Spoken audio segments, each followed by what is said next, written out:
views and opinions expressed on this program are those of the guests appearing on the program and do not necessarily reflect the views and opinions of 8 News Now or Nexstar Media Group. So yes, there is a fear that, at any point someone could be outside my door. Tonight on Politics Now, Nevada lawmakers take cover as the president's supporters storm the Capitol building. They describe the ordeal and what they believe should happen now. Plus, and we already made some tough decisions to cut our state budget by 30%. I don't believe 12% reductions across the board are the answer.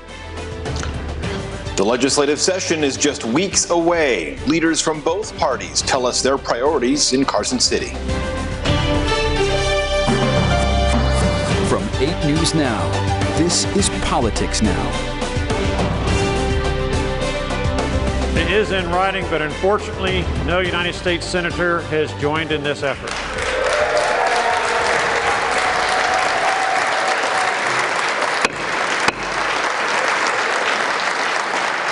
In that case, the objection cannot be entertained. And with that, Nevada's electoral votes for President-elect Joe Biden are finally counted. We thank you for joining us here on Politics Now. I'm John Langler. After a wild and troubling week in Washington, D.C., the normally mundane electoral vote counting process took an ugly turn on Wednesday. Inside the Capitol halls, a group of Republicans attempted to contest the results. Outside the walls, the president's supporters attacked the building and eventually got inside. The subsequent riot left one Capitol Hill police officer and at least 4 other people dead. Raquel Martin reports.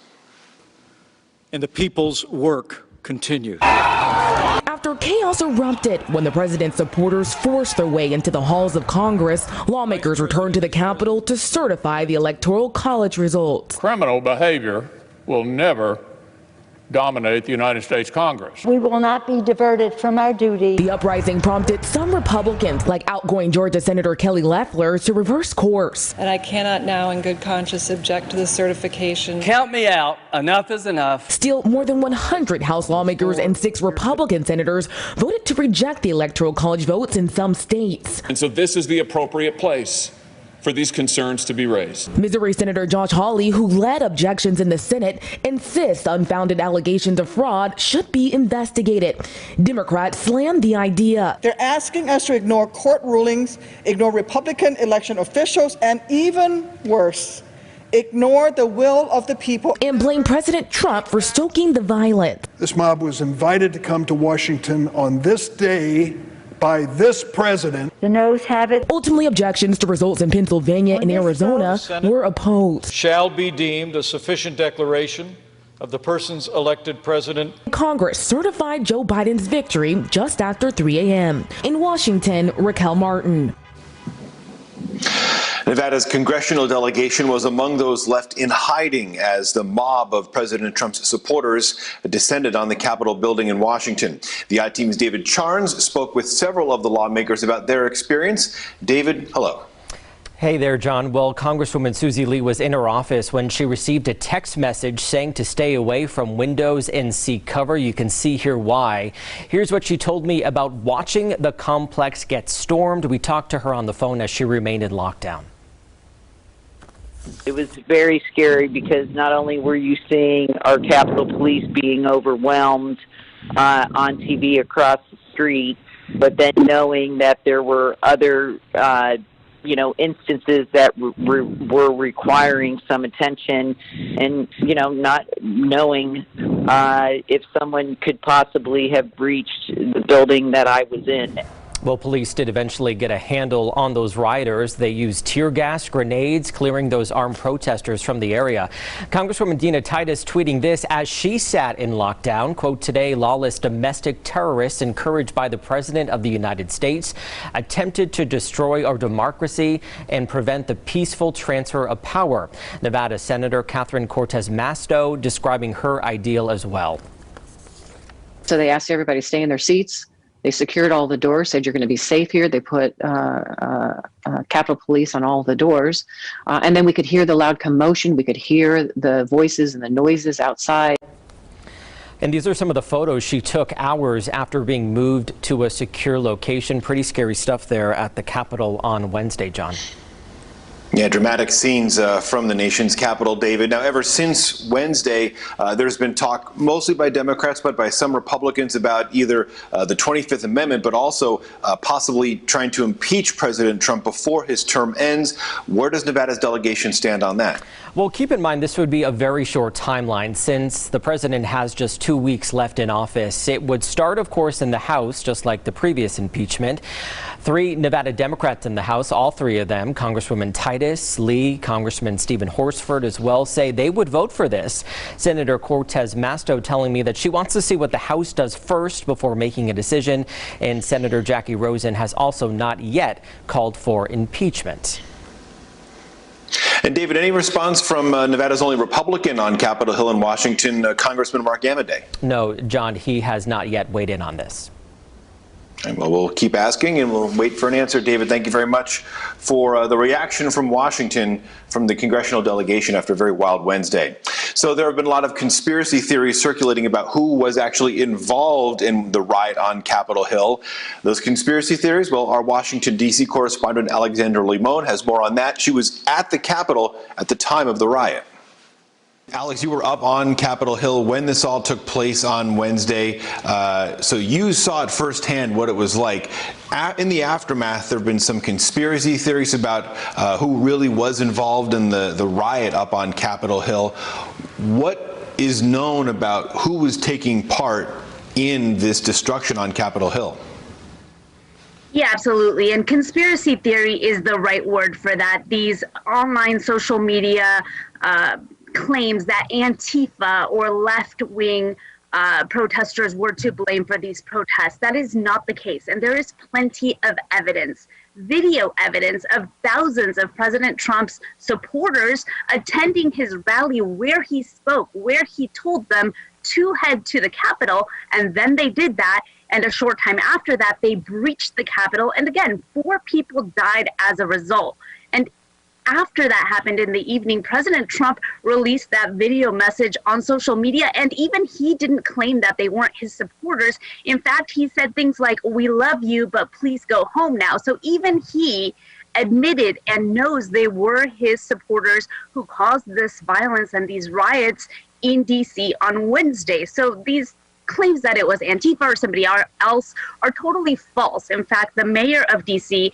said that the leader of the Proud Boys, for example, was arrested here in Washington this week. So we know who did this. It was right-wing groups like the Proud Boys and President Trump's supporters. There's no question about that. Yeah. Quite the scene on Capitol Hill. Glad you're safe from it, and we'll certainly see how things play out. Alex, thank you very much for joining us. And we should point out, after we spoke with Alexandra, a 5th person died from the riot, that Capitol Hill police officer. Also, we should point out that arrests have started to be made by federal investigators since then, so this is an ongoing situation. The House Appropriations Committee is also looking into this. They are starting to investigate why Capitol Hill police were simply not prepared for what took place on Wednesday. Now, on the same day as the riot and the Electoral College vote, Georgia's 2 Senate seats both went Democratic. Democrat Raphael Warnock beat incumbent Republican Kelly Loeffler, and Jon Ossoff beat Republican David Perdue, another incumbent. Both victories were by more than would have triggered an automatic recount in Georgia as well, and the races have been conceded.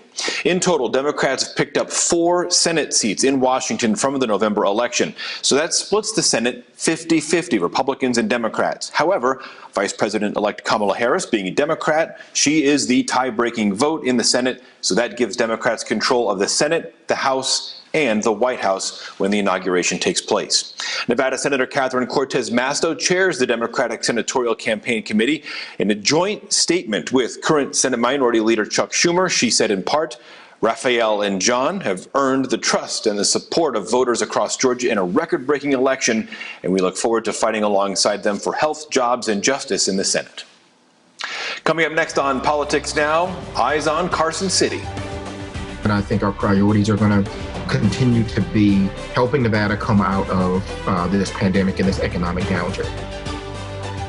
Assembly Speaker Jason Frierson tells us about Democrat priorities in the legislative session. Plus,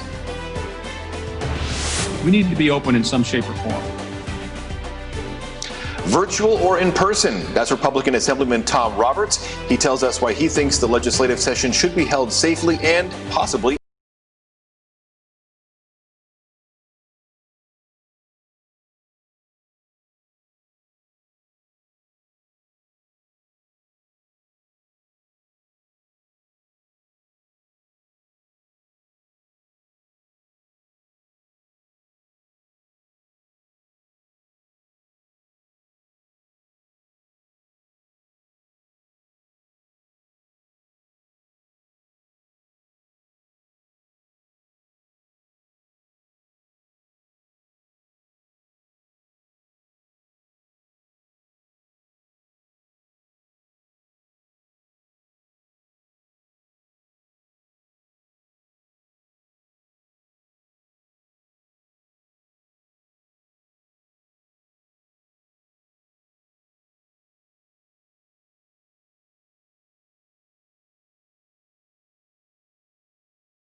market. Welcome back to Politics Now. Nevada's 2021 legislative session starts February 1st. So we're going to focus on the big topics as going to be discussed at the session. I spoke with the leaders of each party, and we're going to start with Assembly Speaker Jason Frierson about his legislative priorities. I remember over the summer, you and Attorney General Ford and others were over at the Grant Sawyer building discussing racial injustice, police reform during the Black Lives Matter protests. How much of that discussion will stretch into the legislative session? I know it was discussed at the special session to some extent, but what do you want to see discussed when all the lawmakers are back up in Carson City? Well, I still think that we're going to have some discussions about social justice and about community policing and just ideas on how to best, protect the public. I am committed to making sure that all of our stakeholders are at the table, including the law enforcement community. I think that we avoid unintended consequences when we have everybody at the table. But I do think that there, are still ways that we can better police our community, better provide criminal justice more efficiently. And I think, there are some ways that we use money that might not be the most efficient or the wisest way to use money, whether it's how we treat traffic tickets, how we look at the cash bail system. I think, continuing to look at crime and punishment and whether or not we are being smart with our resources and incarcerating the most dangerous individuals, but not wasting taxpayer dollars, housing people that don't pose a risk of harm to the community. So those are conversations we'll continue to have, but we'll certainly have them with law enforcement at the table. Have you had any conversations leading up to this session with Sheriff Lombardo, for example, other law enforcement leaders across the state about union members? Yep. About trying to put this into action? I have absolutely had conversations. I was just on the phone with the sheriff a couple of days ago, and one of his members of the administration and I have a working relationship and are committed to reconnecting next week to just talk about where we are and where we can find common ground. I have asked them, tell me, what is it that would help you better meet the community's needs, meet your agency's needs. I think that the conversation with the police union has unfortunately become far more political and partisan than I think it warrants. And so we're going to work on that. I've committed with them to meeting with them weekly during session, and I'll follow through on that to hear them out and make sure that those perspectives are reflected in the policy discussions. This is going to be a difficult legislative session.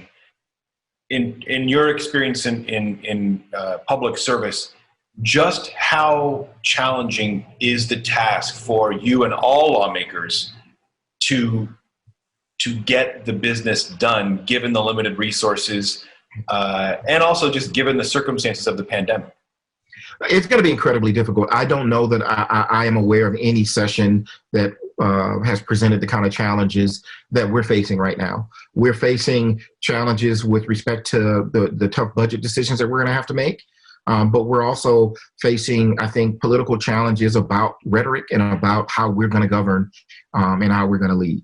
I have always said that I believe there's power both in the majority and in the minority in crafting policy.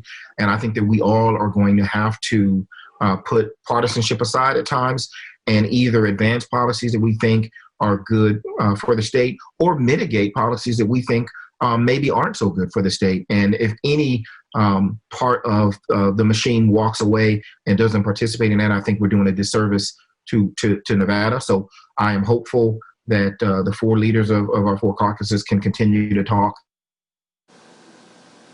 Speaker Frierson also says he thinks there will be fewer bills at the legislative session simply because of the precautions they're going to have to take during the pandemic.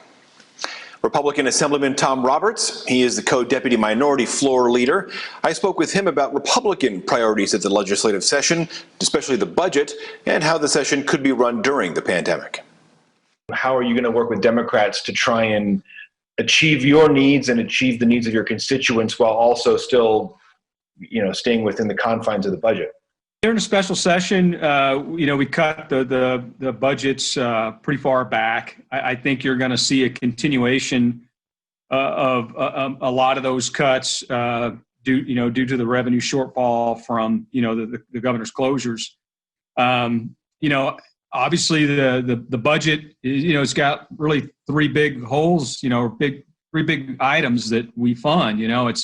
It's education, healthcare.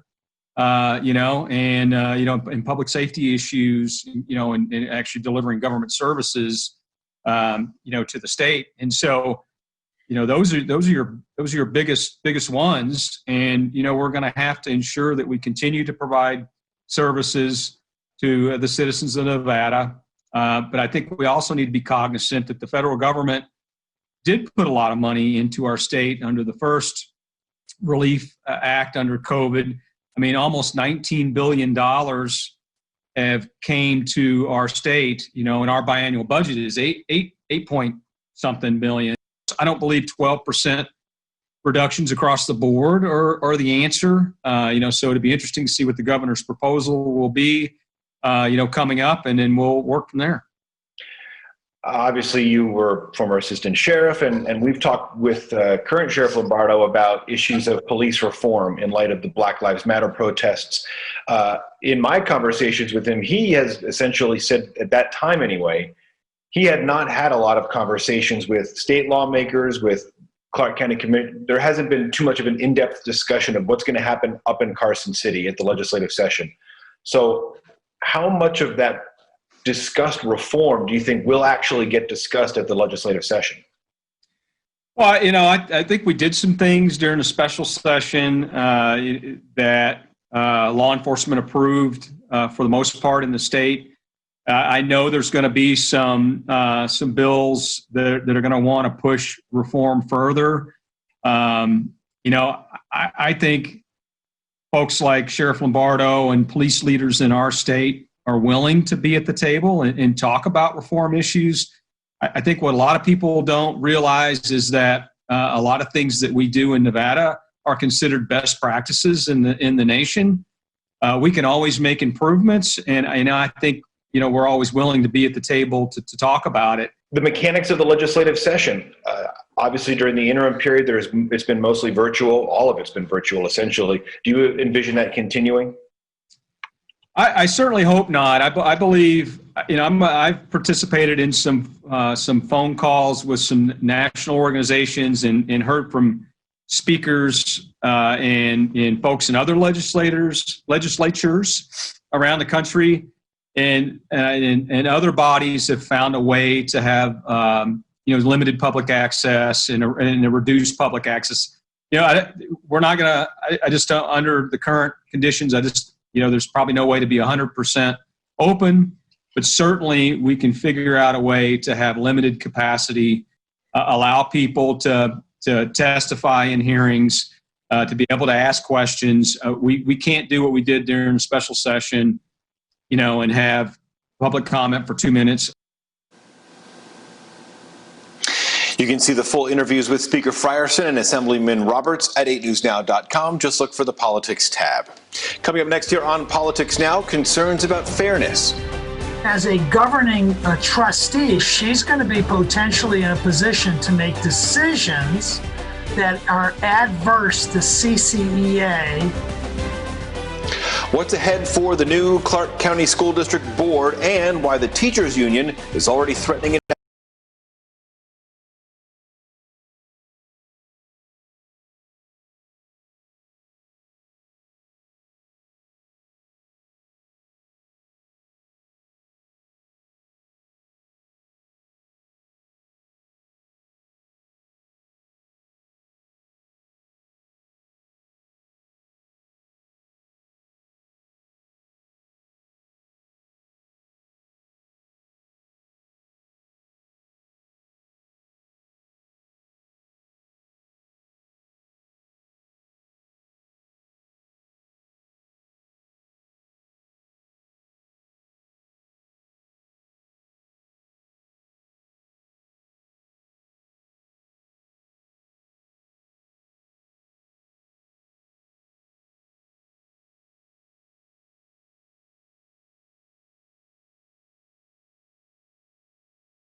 Has your back. Welcome back to Politics Now. The largest local teachers union is threatening an ethics complaint against a new trustee. It claims Lisa Guzman is part of a rival teachers union, the Nevada State Education Association. The CCEA and the NSEA, they're involved in a lawsuit. CCEA staff say this creates a conflict of interest. The NSEA told us Guzman resigned as executive director of that union December 1st. However, they did not tell us that she was only given the title of assistant executive director instead. Guzman was one of 3 new trustees sworn in this week. Orgomana looks at the school board's busy agenda.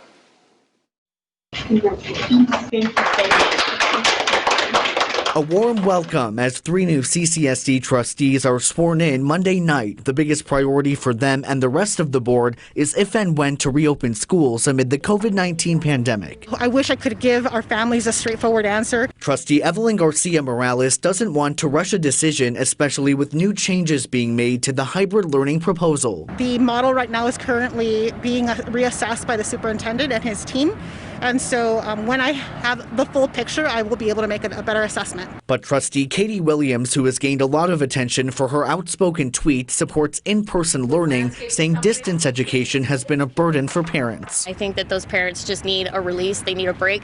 And what I'm trying to do is get the school schools open for that reason. Trustee Lisa GUZMAN says she wants to see more data, but the local teachers union CCEA claims there's a conflict of interest because of GUZMAN's executive role with the Nevada State Education Association. As a governing trustee, she's going to be potentially in a position to make decisions that are adverse to CCEA. CCEA wants GUZMAN to recuse herself from certain votes. GUZMAN says she'll do that if the Nevada Commission on Ethics says so. I'm working with the CCSD to get some information from the ethics advisory so that we can clear this situation up. And that was Oracle Manor reporting. Current CCSD Board President Lola Brooks was also sworn back in. She won re-election in November. A board meeting is scheduled for next.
Change your watering clock to 1 day a week to save water.